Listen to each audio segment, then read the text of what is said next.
Ladies and gentlemen, boys and girls, children of all ages, welcome to Robert Sports Show. I'm your host, Robert.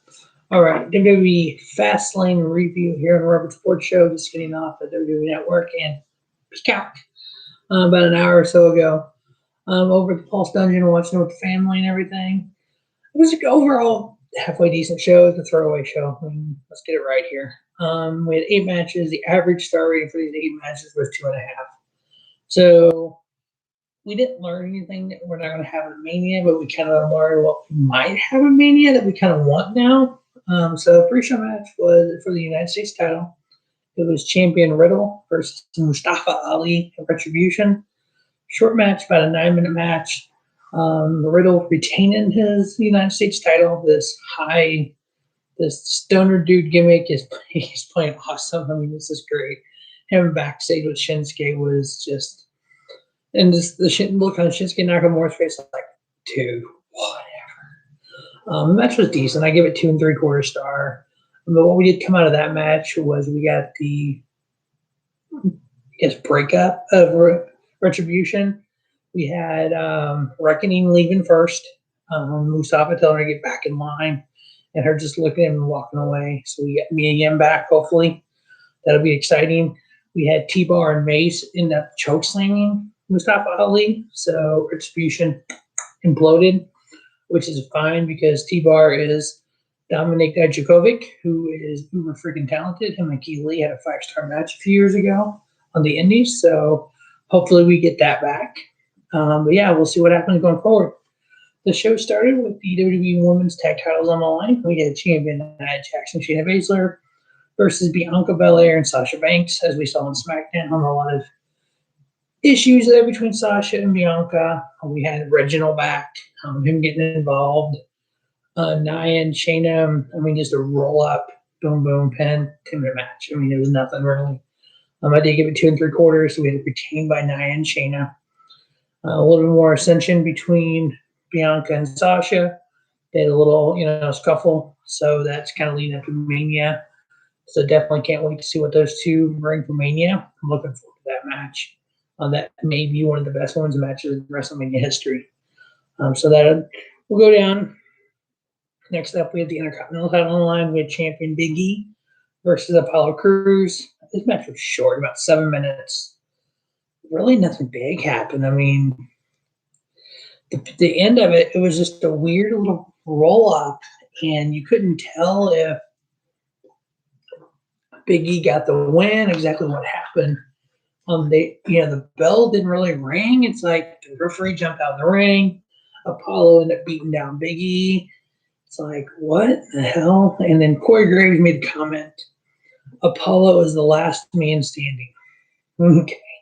So it's like, whoop, whoop. The radar goes up. WrestleMania, 20 days away. Last man standing, Big E and Apollo.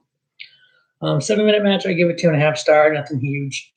After this, we had a backstage segment with it was an Old Spice commercial. And then you had the guy named Joseph Average standing there talking about it.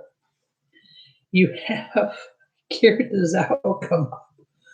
I know, Drew Gulak come up. I'm like, Drew Gulak's an Old Spice commercial?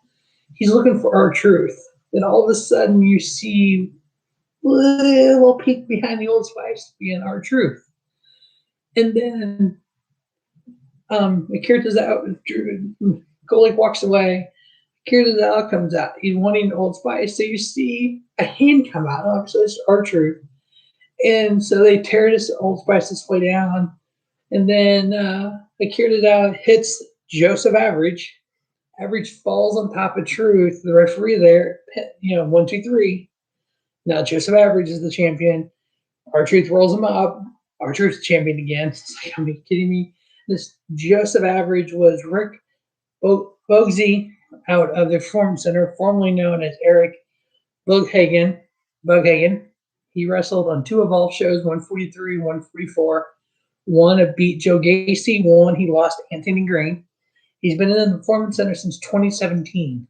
So obviously he's not very good. It's like, oh my God, this is retarded. And then coming back from that, we're supposed to have the Braun Strowman match. Shane hurt himself training.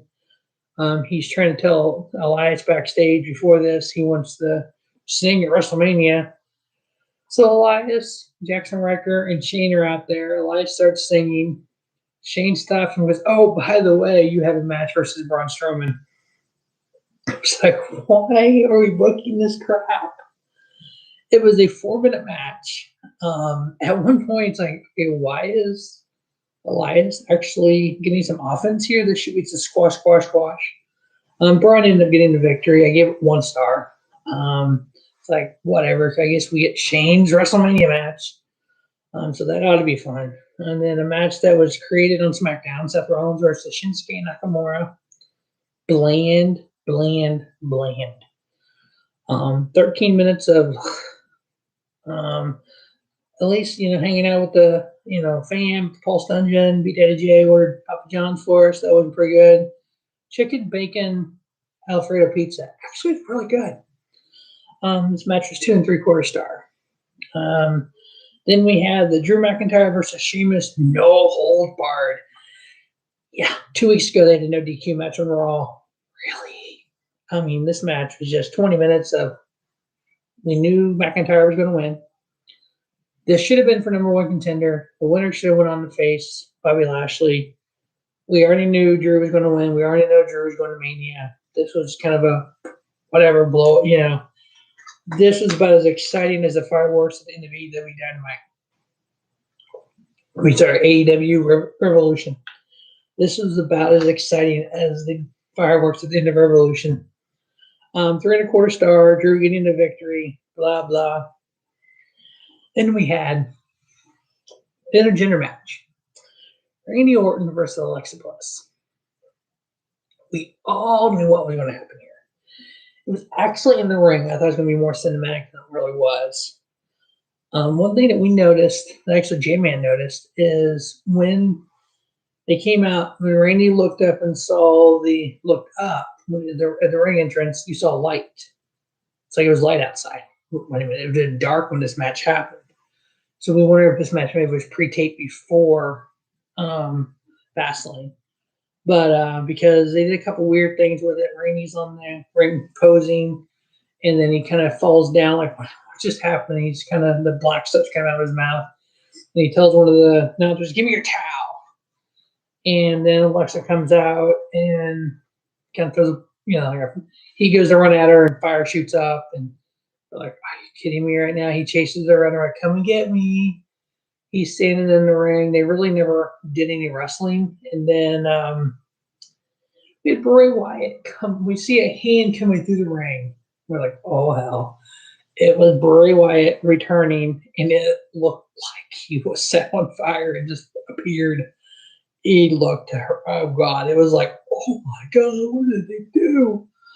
So, yeah, it was actually very, okay. We get Bray Wyatt versus Randy Orton Mania. I give it a 1/2 star. I mean, it was just like Return to Bray Wyatt. I mean, it should have been 0 pretty much, but it was what it is. Then next up, the main event, we had the WWE Universal title on the line with Special Enforcer Edge. We had champion Roman Reigns versus Daniel Bryan.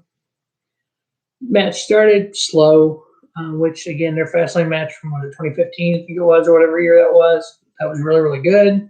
Started pretty slow as well. Roman Reigns obviously turning heel. The leader of the head of the table, this whole angle he's gotten, what they needed to do years and years ago with him.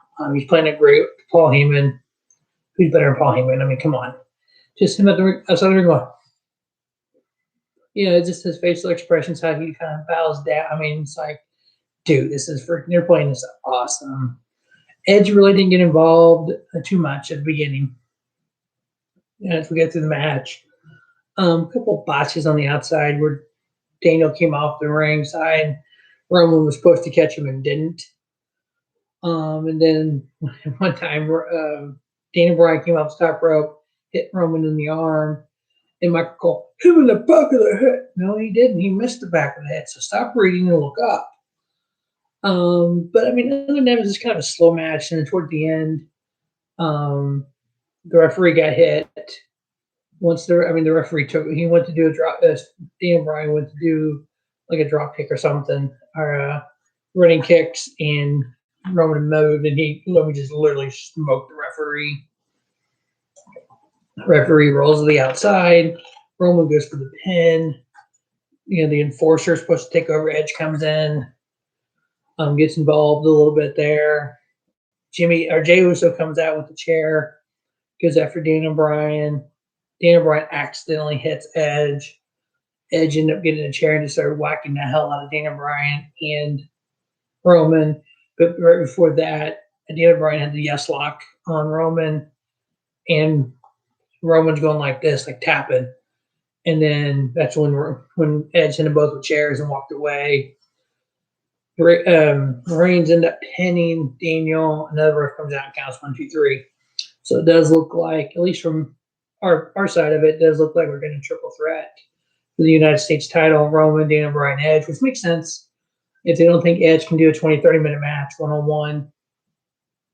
Plus, you have Edge pin Daniel Bryan, so the head of the table doesn't get pinned, which makes a hell of a lot of sense. And typically on Mania, if you ever notice, with the 2 world titles, there's one-on-one, Lashley McIntyre.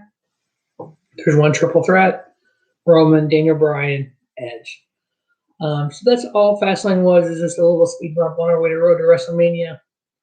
As we are 20 days away from WrestleMania, here on Robert Sports Show, we're going to have the preview review of Ring of Honor, and I think 19th anniversary next Friday.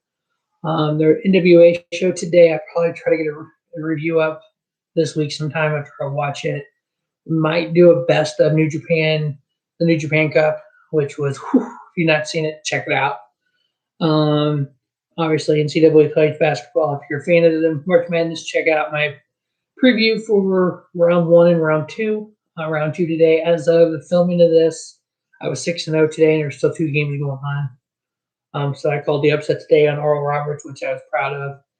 But yeah, a lot coming on our sports show. Our Road to WrestleMania will begin here the 1st of April. Lots of videos. If there's anything you want to see, any topic ideas for wrestling, football, NASCAR, anything, throw it below in the comments. If you haven't already, please subscribe. Follow me on Twitter at Rob Sports Show. As always, thanks for watching Robert Sports Show. Don't just have a great day. Have a spiffy day. Robert Sports Show, your YouTube leader, sports channel content.